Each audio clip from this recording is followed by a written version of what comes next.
The lights in front of me. Hello, good evening, everybody. Welcome to our normal Tuesday evening. I know we had a bit of a break last week, but we are back in business. So welcome. And we did have one series that ended, and then we had a break last week. And now I'm starting a new series.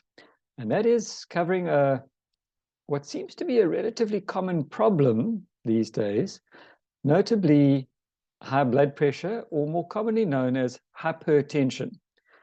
If you've ever heard the term hypotension, as in HYPO, that means low blood pressure, and hyper, HYPER, is high blood pressure, which is a more common condition. Hypotension is not as much of an issue as hypertension. So let me get going with my screen sharing. And once again, I am borrowing somebody else's hard work. Thank goodness. Just hide all of my bits and pieces here.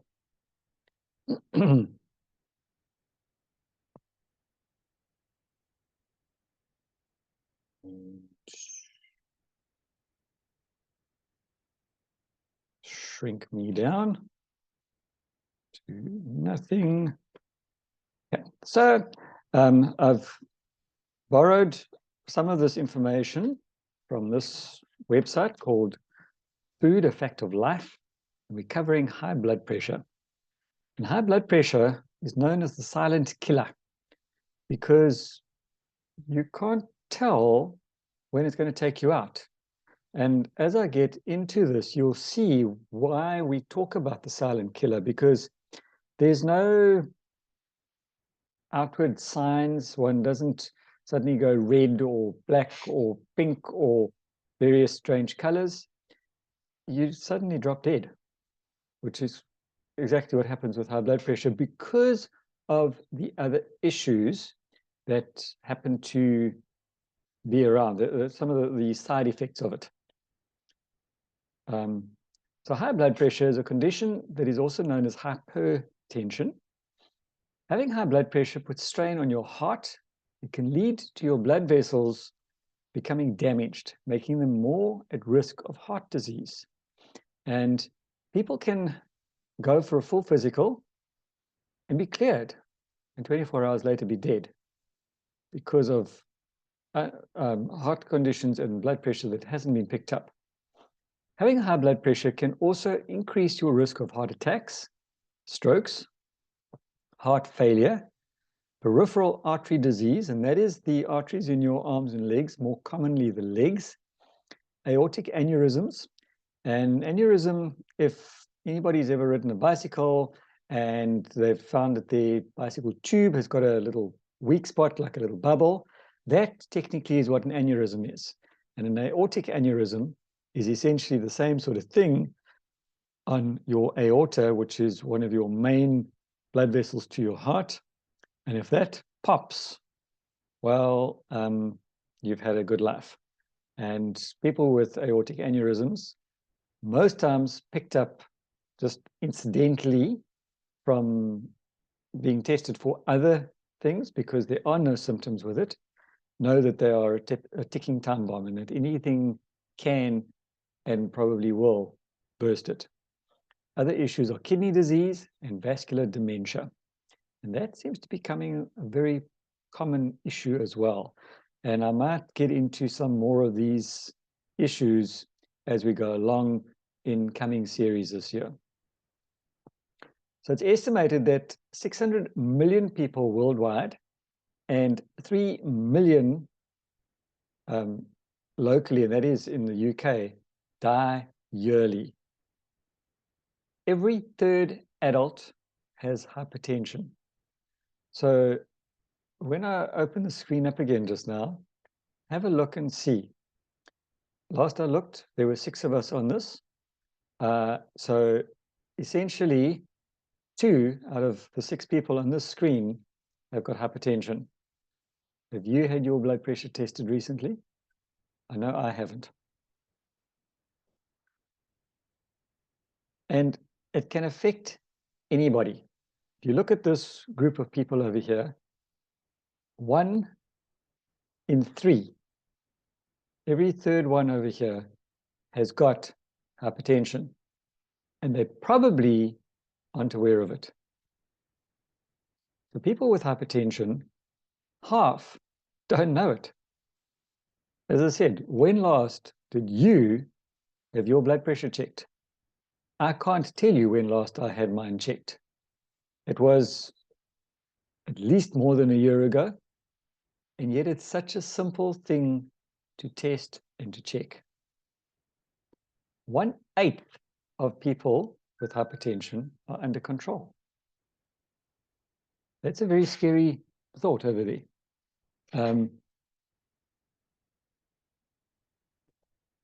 So is elevated blood pressure of much significance?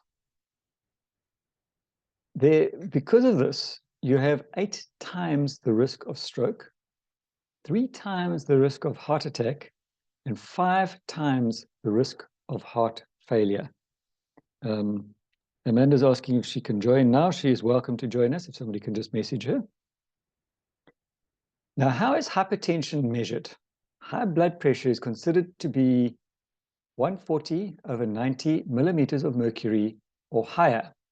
Now, the first aider on this group would probably be able to tell us what the acceptable blood pressure is these days. I know that it has just changed recently.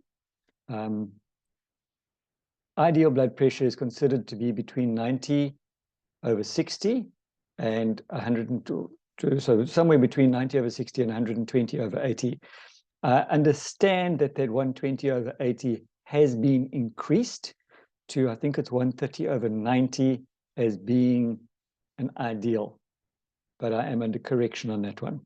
Low blood pressure is considered to be 90/60 or lower. Blood pressure is measured by taking a systolic and a diastolic blood measurement. The systolic pressure, which is the higher number, so if you look at the numbers over here, the 90 or the 120 is your systolic pressure. And the diastolic pressure, which is the lower number, or the 60 or the 80, is the resistance to the blood flow in the blood vessels. They're both measured in millimeters of mercury. Now, if you suspect that you could possibly have high blood pressure, you can obviously go to your GP and have them test it. You can go to your local clinic and have them test it. Some of the shopping centers, or these some bigger commercial brands with in-house pharmacies will generally be able to test your BP for you as well. And we call blood pressure BP, just by the way, if I happen to mention that terminology a little bit more often. Or you can go and purchase your own blood pressure machine. They are generally inexpensive. You can buy them from any pharmacy or online, and they're very, very simple because a lot of them that you buy like that are automatic. So you simply wrap the cuff around your arm or your ankle, whichever you prefer, and push go and sit down and relax. And I would recommend that you sit, relax, and breathe for about 5 minutes before having your BP tested, because otherwise it will elevate. And just let the machine do its thing. And you can do that on a daily basis. It's non-invasive, it's not dangerous, it's very simple, and it takes all of about 2 minutes to do. But by monitoring it on a regular basis, you can pick it up if there's an issue and thereby literally save your life. So the question over here is, do you have high blood pressure? And the next question is, what causes it? We talk about BP and hypertension and hypotension, and why do 1/3 of people have it? Is it catching, like cold or flu? The causes are, amongst other things, obesity, high salt intake, and remember, you don't have to add salt to your food to have a high salt intake, because if you are eating processed foods or if you're eating out, you are going to have a surprising amount of salt, hidden salts added to your food. So it's there. You don't see it. It's there under different names. And we'll get into those names a little bit later, but that the salt is there if you're eating out, if you're eating processed foods, even if you're having things like sauces and things like that, there's always a lot of extra salt.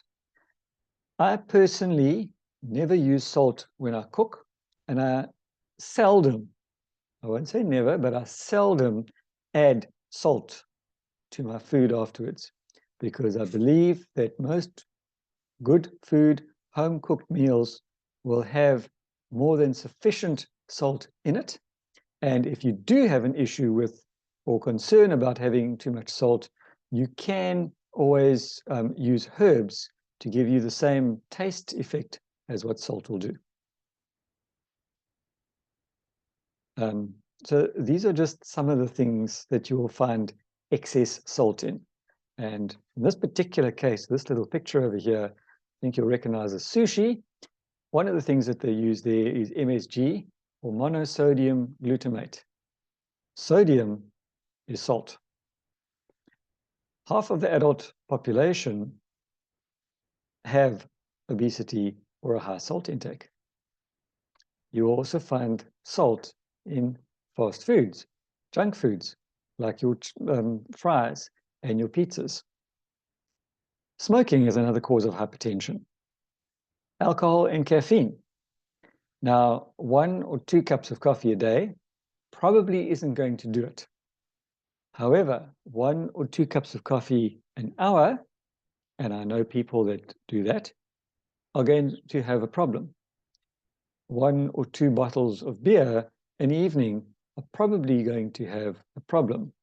I remember an aunt of mine who, throughout her life, as long as I could remember her, liked to smoke, and she would, in a lot of cases, literally light 1 cigarette from the last one, and while she was having a cigarette, she would be having a cup of coffee. I think she died of a stroke. Plugged arteries, my apologies for the graphic slide over there, is another cause of hypertension. And physical inactivity. Ever heard of the term couch potato? And in a lot of cases these days, you do have people that are not doing a lot of walking. I've got a step tracker on my watch, and that tells me pretty much how much walking or how many steps I do a day.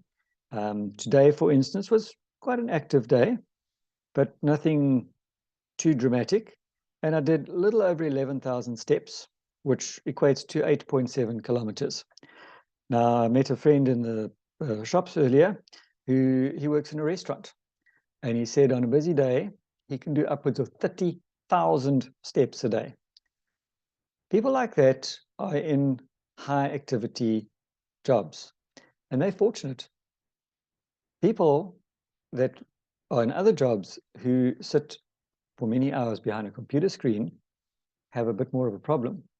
And the scary part is that they tend to spend 8 hours in an office, sitting behind a computer screen, getting up maybe 2 or 3 times in the day to go to the bathroom and back again, but otherwise they are sitting. Then they sit in their car or their taxi or whatever public transport they happen to be on to go home. They might stand a little bit if they're cooking supper, and then they sit for a meal. And then what happens? You go and you crash in front of your TV. And as Eddie Bessie likes to say, he used to end up with the TV watching him. He wasn't watching the TV. And then they wake up in the morning and they do it all over again and complain about how tired they are because they're not doing anything. And obviously, the current problem that a lot of people have is stress. Stress, and I think I'm going to cover this in a series as well at some stage, because stress is a a word that, just like hypertension, we bandy around almost like a buzzword. And, oh, I'm so stressed. Oh, I've got this stress. Oh, that's stressful. But we don't understand what stress actually does. Stress is as much a killer as hypertension is. Now, some of the risk factors for hypertension. There are a number of lifestyle behaviors that put you at an increased risk, and that can be changed. So it is preventable. You can't always change your genes, but you can change a lot of the risk factors that we've got, such as smoking. Personally, the only time I smoke is if I'm on fire. So if, as Charlie always says, Charlie used to be a smoker, but he always clarifies that and he says, he was not the smoker. He was just the sucker.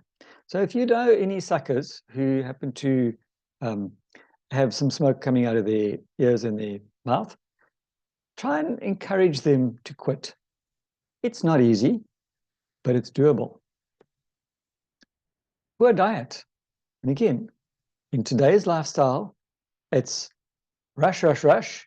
You don't have breakfast because you don't have time, because you've been sleeping late, because you're tired from the day before. You went to bed late because TV was watching you for a series late in the evening. You go to bed and you don't sleep so well because you're tossing and turning because you've got stress. And then you wake up and you're late, so you don't have time for breakfast, and you go rushing off. And because you're busy at work, you forget to have lunch. You've had a couple of cups of coffee in between. Maybe you've had a smoke break in between, and you're heading home and you go, I really don't have energy to cook tonight. So we pull into the Golden Arches or any other fast food place, or these days, even more easy because it's one of my more favorite apps. You hop on an app on your phone and you say, I would like XYZ delivered to this address. And they say, thank you very much, we'll deliver it in 45 minutes. And you go and sit down and you play on your phone. And because of that, you're getting more stressed, there's more inactivity, and you're now going to have a poor diet because it's very high in salt. And another issue is excessive alcohol consumption. Quite often, because you're stressed, you drink to forget. And it's all a knock-on effect. It has a snowball effect. And before you know it, you go to your doctor because you don't feel well. You look down and you notice you haven't seen your toes for some significant amount of time. You haven't bothered standing on a scale because a lot of times you can't see the scale. But all of these things have crept up on you, and suddenly you now discover that you've got cardiac problem, you've got hypertension, you've got diabetes, and you go, wow, how did that suddenly happen? And you're an alcoholic. But, and there's the lack of physical activity for the very reasons that I've just explained. And all of these factors contribute to the risk of obesity, type 2 diabetes, high blood pressure, and high cholesterol levels, often all interlinked and interrelated. And these are some of the strongest risk factors for heart disease. So the risk factors in cigarettes, for instance, you're smoking, the chemicals in smoke reduce the amount of oxygen your blood can carry to your heart and body, and therefore raise your heart rate and blood pressure, so your heart has to work harder. We've always been told if you smoke, you're going to get lung cancer. I can tell you that that isn't always the case. And there's a lot of smokers who will proudly tell you that they've been smoking since the age of 12 or 15 or 16, and they're now in their 70s or 80s, and they're perfectly fine. I've just got a blood pressure problem. I'm just on cholesterol medication, and I'm just on blood pressure medication, but I'm fine. I'm quite healthy. But they're at risk of losing their leg. A lot of my amputees are there because of not just diabetes, but because of smoking. When I worked in the oncology units, a lot of mouth, tongue, and esophagus or throat cancers were caused by smoking, not lung cancer always. So that is one of the problems. Being overweight or obese. Research shows that being overweight or obese can raise your blood cholesterol levels, increase your blood pressure, and increase your risk of developing type 2 diabetes. So it's not to say you will.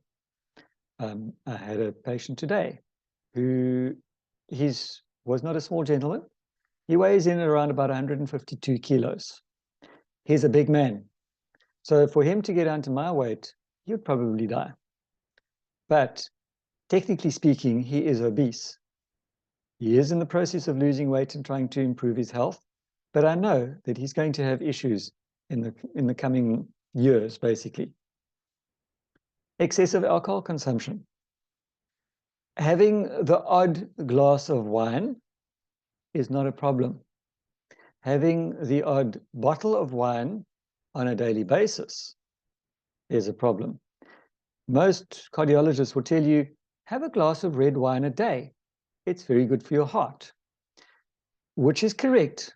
Unfortunately, the sugar content in the alcohol is not good for your obesity. So that red wine might be good for your heart, but the sugar in the alcohol is not good for your obesity and your type 2 diabetes.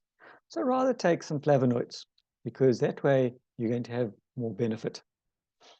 So because we are living in a stressful situation with load shedding and no water or dirty water and continual news of crime, and we won't go on because this is not a negative talk that we're doing, but people tend to drink to forget about their problems, little knowing that it's actually causing significantly more. Regularly drinking more alcohol than we are recommended over a long period of time raises the blood pressure, which is a risk factor for heart disease and stroke. Lack of exercise, which sadly I think a lot of people tend to suffer from these days, mostly because that it's not safe to go out and walk, and a lot of people can't afford or can't be bothered to get a gym membership and go to the gym, so they don't do anything. I have had a couple of patients tell me that because of safety issues, they actually go down to the local shopping center. We've got a couple of quite large malls over here, and they power walk around the shopping center, which I think is quite a good idea. There are obviously some other issues that are not always good with that, but if you're concerned about safety, go to your local shopping mall. In Durban, you've got a couple of quite large malls over there, and walk rapidly from one side to the other. It's safe, it's secure, and it's a good way of getting some exercise, because we're not talking about going to spend 2 to 3 hours a day in the gym, unless, of course, you're an athlete. Not exercising regularly increases the chance of high blood pressure, higher cholesterol levels, and overweight and obesity. And these are all risk factors for developing heart disease. So sodium, or salt, or the chemical symbol is Na, look for these names.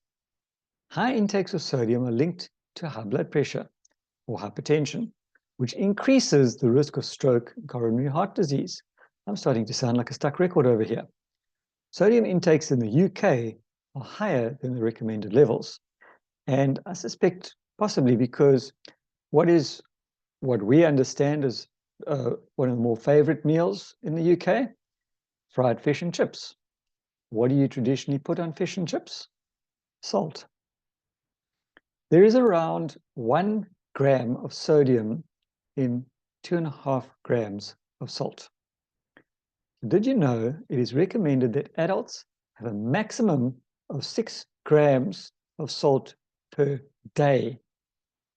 Children under 11 years should eat less than that. And currently, the mean intake in UK adults is 8 grams per day. Can we see where the problem is going to kick in?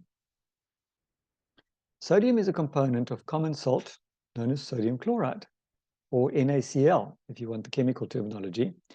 Now, most raw foods contain very small amounts of sodium chloride. In other words, you shouldn't need to add extra salt. And just like sugar, it does take some adaptation if you're used to just randomly adding salt to food. I know some members of my family who put the plate on the table and instantly the first thing they reach for, before they've tasted it, is to grab the salt and the pepper. Salt is often added during the processing, preparation, preservation, and serving of foods. This is your commercial foods, your processed foods. Reductions in sodium levels in food have been happening across the UK food industry. I don't know about the South African food industry or even the US food industry. It is recommended to try and choose foods with lower levels of salt by checking the salt content on labels. Don't add any extra to cooking or at the table. So test your food first. Read the label.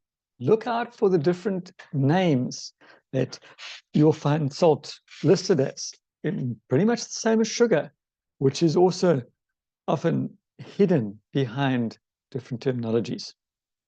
So how can we reduce salt when preparing and cooking food? Instead of adding salt to food, try adding pepper, herbs, or spices such as mint, basil, or chili to add flavor. And if you do that regularly, you probably won't notice the salt that's no longer there. And I know there are quite a few different herbs, and I haven't got them listed here, but if you do a Google search for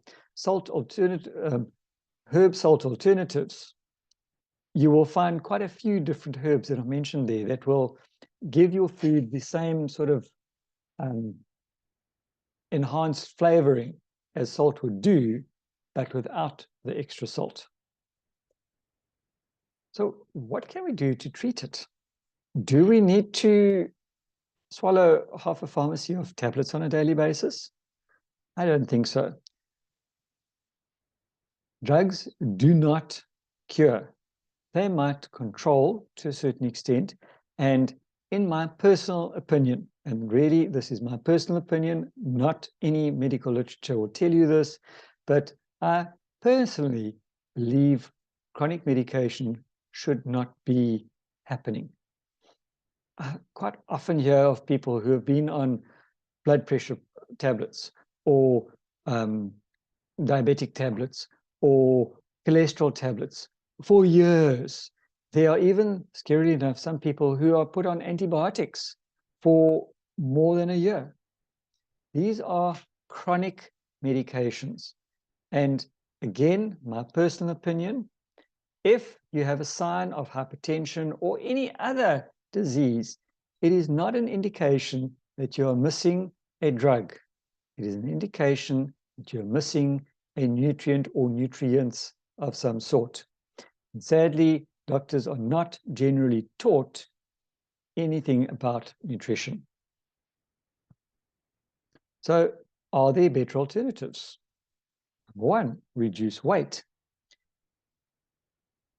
Number two, reduce salt. And we've been through the weight loss story. It's not easy to do. But people often make the mistake of saying, oh, hang on, I can't see my toes or I can't see the figures on the scale. I need to lose weight and I need to lose my weight by next week or by next month. Not going to happen because you didn't put on the weight in a week or a month. If you did, there's something seriously wrong. So therefore, you're not going to lose it in the same time period. In fact, it often takes twice as long to lose the weight that you put on. Reducing salt is a lot simpler and a lot easier, but just like smoking, it's easy, but not easy. And you have to reduce it gradually. So 25%, there's 25% salt in these sorts of fast foods. Read your labels. Look at the amount of fat. Look at the amount of salt over there. In this array of food over here, you're going to have 2 grams per day. What did we say earlier? Average recommended dose of salt per day is 6 grams. So if you've had this, you've already got 2 grams up.